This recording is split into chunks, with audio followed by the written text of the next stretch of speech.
Grande Diogo, boa noite, Diogo. Obrigado, cara, por ter aceito o convite. Obrigado, viu, irmão? Te agradece, grande Cássio. Tudo certo aqui. Diogo Silva na área, bom dia, boa tarde, boa noite para você que está nos assistindo aí na live gravada e para você que está no chat agora nos assistindo ao vivo, boa noite para você aí. Tudo certo, né? Vamos seguindo daqui, Cássio. Boa, boa. A gente vai bater papo aqui hoje. Vamos entender essa parada aí de Panela Comics. Então, Diogo, conta pra gente aí um pouco quem é o Diogo, né? E o que te levou aí a, sei lá, pilotar essa nave chamada Panela Comics, né? E conta um pouco pra gente o que é Panela Comics também. Pode ir direto aí, o tempo é todo seu. Perfeito. Obrigado, Cássio. Primeiramente, obrigado pelo convite, pelo espaço aqui para estar falando do projeto Panela Comics, né? E assim, para quem não me conhece, eu sou o Diogo Silva, sou professor de formação em História, muito embora meu primeiro contra-cheque da vida foi dando aula de desenho, oficina de desenho, pela Biblioteca Arthur Viana, que é o famoso Centur, aqui em Belém do Pará, onde tem uma gibiteca, etc.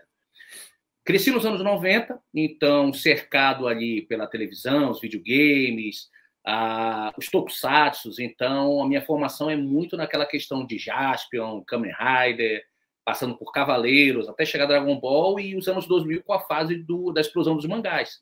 Mas as minhas primeiras leituras realmente foram as da Marvel e da DC.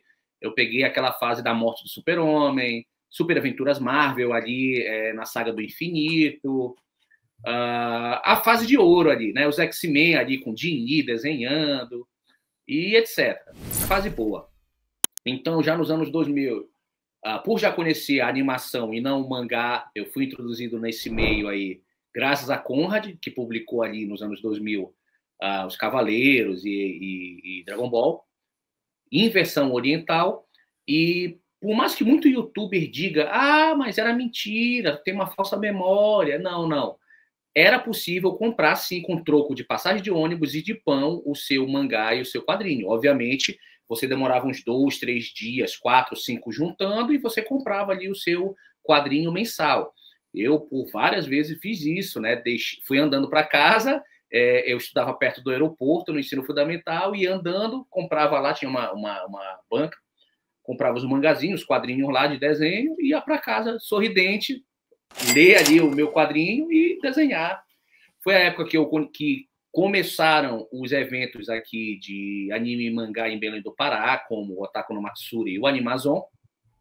Tinha concurso de desenho, eu participei, e desses dois eu ganhei prêmio, tanto no Otaku no Matsuri quanto no Animazon. E era interessante porque não se tinha internet do jeito que se tem hoje. Então, as animações de fora vinham legendadas em fita de vídeo. Era todo um negócio difícil de se conseguir, né? Então, eu comecei desenhando, estava no ensino médio, quando conheci o pessoal lá dessa biblioteca do Centur. E vários nomes importantes aqui do desenho se reuniam lá. E a chefe desse setor resolveu reunir esses desenhistas. Pô, vocês são autodidatas, bacana. Por que vocês não vão dar aulas no ensino público, nas escolas, em troca de um pagamento de uma bolsa, de uma ajuda de custo, né? Passando oficinas de desenho gratuitas para as crianças.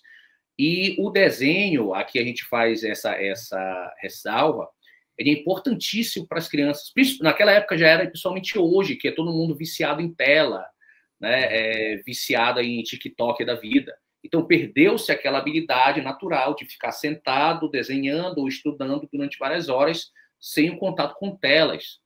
E naquela época a gente percebeu que as notas das crianças aumentavam em todas as disciplinas, graças também à concentração que elas ganhavam nas oficinas de desenho. Foi aí que eu tive meu primeiro contra-cheque. Passou-se os anos, eu fui para a faculdade, cursar História, sempre gostei de documentário, aquelas épocas do Discovery Channel, eram os deuses astronautas, quem é da antiga vai lembrar. É interessante esse contato, porque, apesar de, quando eu falo isso, eu faço sempre uma piada, olha, eu sou formado em História, mas eu nunca fumei nunca usei camisa de Che Guevara, tá? Tem que fazer esse... Tem que fazer esse aviso aí. Eu fui para estudar, tá, galera? Eu fui para estudar. Isso me ajudou muito na questão da escrita mesmo, da habilidade da leitura e etc. Só que quando chegou em 2016, estava difícil o mercado aqui para dar aula. Então eu pensei, preciso sobreviver de alguma forma. O que eu sei fazer? Aí eu pensei, eu sei desenhar, vou voltar para aquela habilidade. Então foi a partir de 2017 ali que eu comecei a desenhar fazendo freelas de ilustração e etc. Essa introdução foi para falar um pouquinho de mim. E o Panela ele surge como? Quando eu comecei a fazer isso, essa logo aí, esse início tem muito a ver com essa logo. Quando foi 2017, eu fui pesquisar para saber o que o pessoal estava desenhando, produzindo, como é que se fazia freela, fui estudar o mercado. E aí, no Facebook, Desenhista do Norte, eu fui lá e eu perguntei, tem grupo do WhatsApp? Quem está interessado em fazer? E o primeiro que pulou lá, olha, bora fazer e tal, e incentivou, foi o Robson Maroni, nosso amigo que está aqui no chat, né? Foi o primeiro que pulou, não, bora fazer. E eu não conhecia, né? A gente passou a se conhecer a partir desse momento, conhecia a arte dele, etc. Ele estava com o projeto autoral chamado Mundo das Trevas. E quando eu conheci ele quebrou o estigma que tem aqui em Belém do Pará. Aqui se diz que se desenha muito o quadrinho número 1. É a terra do número 1, porque não passa disso. E o Robson Maroni já está lançando agora, esse mês, a 5ª edição do Mundo das Trevas. Parabéns, cara, é isso aí. Né? Quebrou esse firma. E aí, quando a gente se uniu, a gente foi procurar algum grupo de desenho, alguém que já editora, alguma coisa aqui.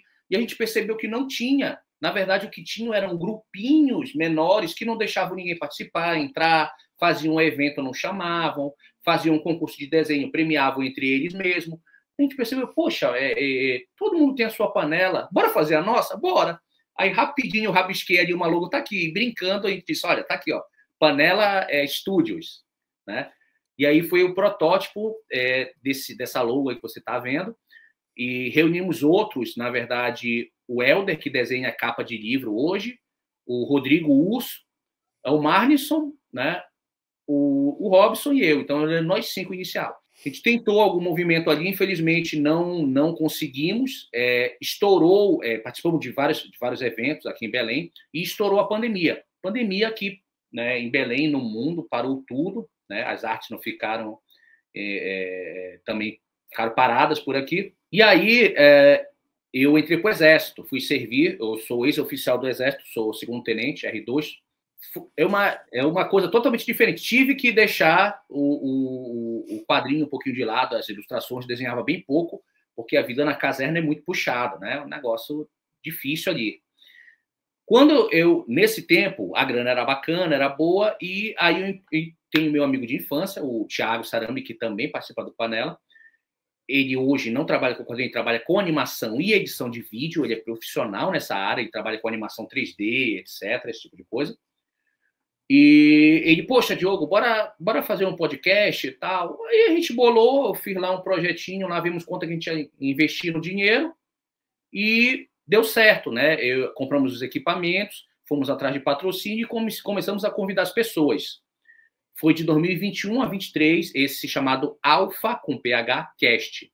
No YouTube deve estar o canal ainda, Alpha, com PH, PDC. E entre os muitos convidados, não tinha um tema. A gente chamava convidados de tudo que é lugar. E quem chegou para a gente chamar foi o Alan Patrick. Conhecemos o Alan Patrick. Isso. Ele veio para o podcast. E aí ele veio falar justamente, né? Se apresentou, mostrou as artes magníficas dele, falou um pouquinho da vida dele, né? Do lado pessoal. E contou pra gente a polêmica que teve com uma editora aí, né? Envolvendo Pipoca, envolvendo Nanquim, umas coisas assim, numa obra autoral que ele fez. Que ele foi cancelado.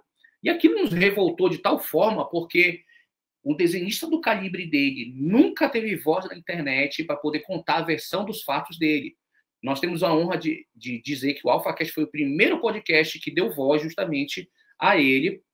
E depois, inclusive, é o vídeo mais assistido, 12 mil visualizações.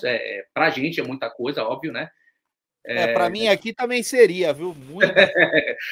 Lá do nosso canal. E ele contou tudo ali certinho. E ele voltou outras 2 vezes também, né? para comentar, comentários que tinham feito sobre o vídeo dele, enfim, muito bacana, essa amizade começou daí, né? Depois o próprio Joey Bennett, né, veio aqui no nosso humilde aqui estúdio, gravou com a gente também um programinha aí no AlphaCast, enfim, foi bacana. E aí, em 2024, surgiu a ideia, poxa, Robson, e aí o Roberto também veio, bora formar, de fato, se unir para uma publicação em comum, vamos pegar aquela ideia lá do Panela Comics e tal, e aí nós chamamos o Alan Patrick para reunião. Eu falei para eles e mostrei um roteiro, olha, tenho esse roteiro aqui, tá? Eu não vejo ele como um roteiro de quadrinho, eu vejo ele como um roteiro de filme, mas eu acho que tem como a gente trabalhar unindo forças aqui. Todo mundo topou e desde então a gente está trabalhando para o Panela Comics sair de apenas um selo de quadrinho e tornar-se uma editora de fato. E graças a Deus, esse ano, nós já temos ISBN, né? Parece ao Leitor com Carinho, né? Nossos amigos lá que tem ISBN. Inclusive, o Yurusei Yatsura dele está bem aqui. Boa, você pegou também, boa. Muito bacana aí o trabalho dele, né? Nós estamos justamente em qual fase? Organizar a questão burocrática, não só da empresa, mas também das publicações, ISBN, código de barra, essas coisas, para mandar para a gráfica aí e começar a distribuição de fato. Nós já temos alguns protótipos, já disso aqui a gente vai estar mostrando essas artes, mas falando do Panela em si, existe a editora Panela e 2 selos diferentes, que é o Panela Comics e o Panela Books. Nós também temos intenção de lançar não apenas quadrinhos independentes, mas também autorais, né? E também lançar livros também, esse mercado de entretenimento. Não se inscreveu ainda? Tá perdendo tempo, se inscreve agora! E eu deixo, dicas de vídeos mais antigos do canal, me ajuda aí.